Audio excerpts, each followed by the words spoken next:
Comment enregistrer ta voix sur ton ordinateur et avec quel équipement? Allons-y étape par étape, rien de compliqué. Que tu sois producteur de voix off, de podcast ou créateur de contenu, dans cette vidéo, le choix de l'équipement est essentiel pour enregistrer ta voix. Entre le micro-condensateur XLR et le logiciel d'enregistrement. Finalement, ça sera avec une interface audio que tu pourras enregistrer ta voix.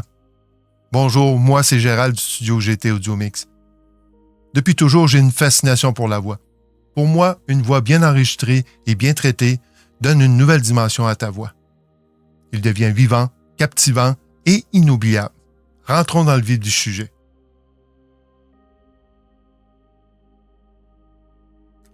Pour relier ton micro à condensateur XLR à ton ordinateur, ça te prend absolument une interface audio. L'interface audio, appelée communément carte de son, il agit comme un pont qui capture le son analogique du micro par connexion XLR pour le transformer en données numériques qui vont être exploitées par ton ordinateur et ton logiciel d'enregistrement. Vous avez une interface audio, comme exemple, le Steinberg UR22C, qui est très populaire dans le monde de l'enregistrement. Comme vous pouvez voir sur l'image, vous avez toutes les connexions. Ici, vous en avez deux sur ce modèle-là, où est-ce que vous pouvez plugger deux micros. Si vous pluguez un micro ici, vous avez un contrôle de gain juste à votre gauche ici, qui va pouvoir mettre l'intensité qu'il faut pour que ça rentre dans le logiciel d'enregistrement. Si la lumière pique, allume, c'est que vous êtes trop fort. Il faut juste baisser un petit peu à en virer à gauche. C'est important de ne pas que la lumière s'allume, pique. Sinon, votre enregistrement va être avec de la distorsion, des pics qui vont rentrer. Ça sera de mauvaise qualité. Ici, vous avez la lumière du 48 volts qui est essentielle pour faire fonctionner le micro XLR. Il faut que ça se reste allumé. Ici, sur ce modèle-là, vous avez une switch à l'arrière pour mettre le 48 volts fonctionnel pour votre micro XLR. Ensuite, vous avez ici un bouton pour virer le mixage sur le DA pour entendre tout ce qui sort de votre ordinateur. Ensuite, vous avez une entrée pour un casque d'écoute où vous pouvez entendre ce qui sort de l'ordinateur.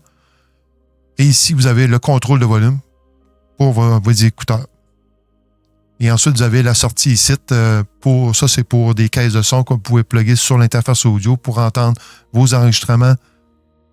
C'est pas mal ça que vous avez comme modèle principal, simple et pas compliqué, qui peut être utilisé pour n'importe quelle capture de son.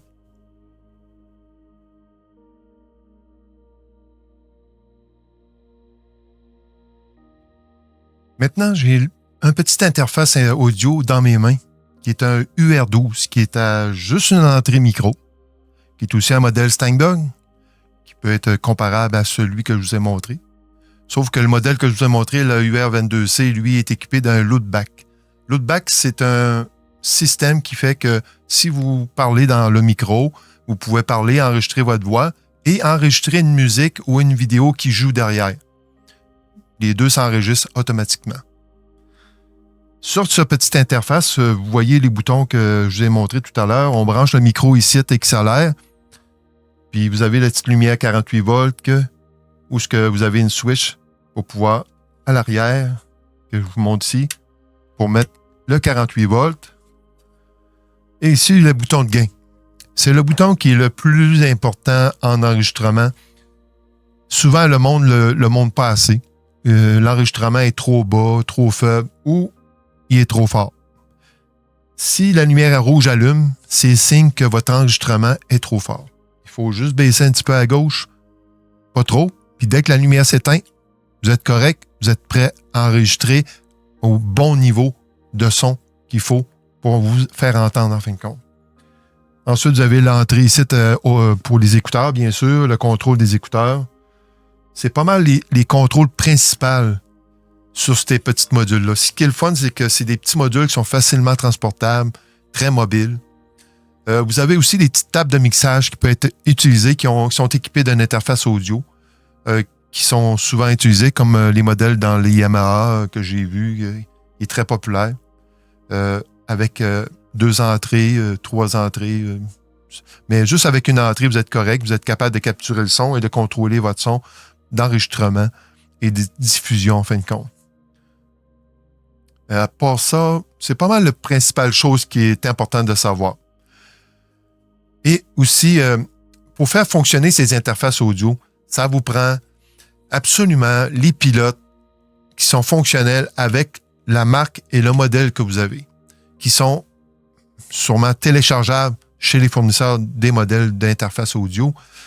Pour le Windows, vous avez le pilote ASIO qui est souvent utilisé. Après ça, vous avez pour l'Apple le Car Audio qui s'installe automatiquement habituellement. Mais il s'agit d'installer le bon pilote avec le bon interface audio. Et votre logiciel d'enregistrement va le détecter, votre interface audio. C'est aussi simple que ça.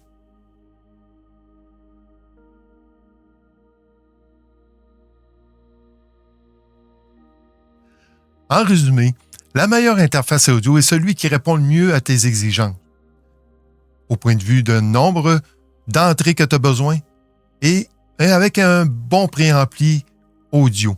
Et surtout, selon ton budget. Pas nécessaire d'acheter de quoi de dispendieux. Entre 100 et 200 $, vous pouvez très bien trouver une interface audio qui fait votre bonheur.